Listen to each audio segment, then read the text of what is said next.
歡迎大家睇呢個 video，易經商，我係會計師 Easy。咁今日咧，我哋就傾下點樣開銀行戶口。咁好多人同我講咧，你成立咗一間有限公司之後，第二個步驟就係開銀行戶口啦。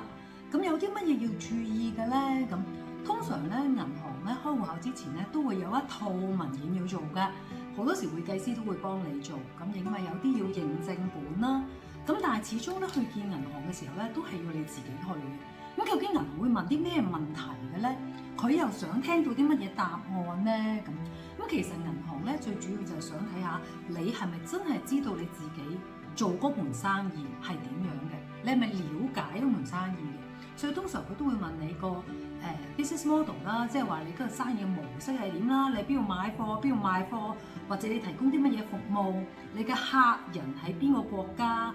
喺香港定外國啦？咁同埋咧，你一個月有幾多單嘅收入，同埋有幾多單嘅支出，即係大致就得㗎啦，唔使一定係好準確嘅。譬如你話我一個月大概有10單嘅銷售，或者我成本咧大概有30單嘅支出，買貨又好，開票又好，或者轉數又好，咁即係都會有一個規劃到嘅嘢。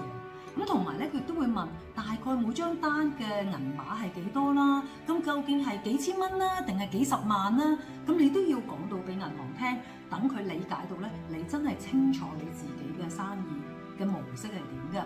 咁有啲銀行咧，甚至會要求咧公司係會俾一個計劃書、商業計劃書。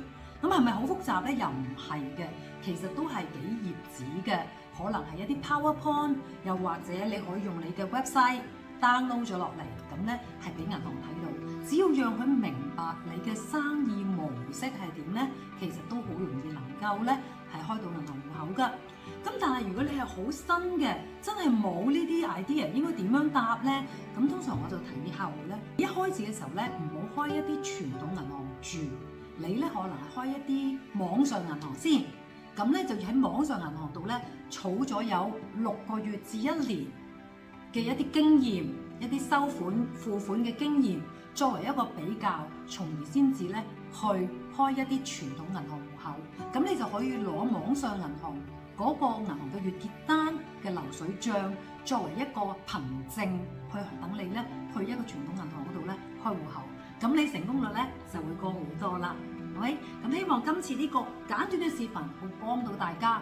記住話俾銀行聽，你每個月大概有幾多單嘅收入，有幾多單支出，每個收入支出大概銀碼係幾多，咁而且你好清楚自己成個生意模式係點，咁咧你開到銀行戶口嘅機會咧就會高好多啦。咁祝大家好運，下次見，拜拜。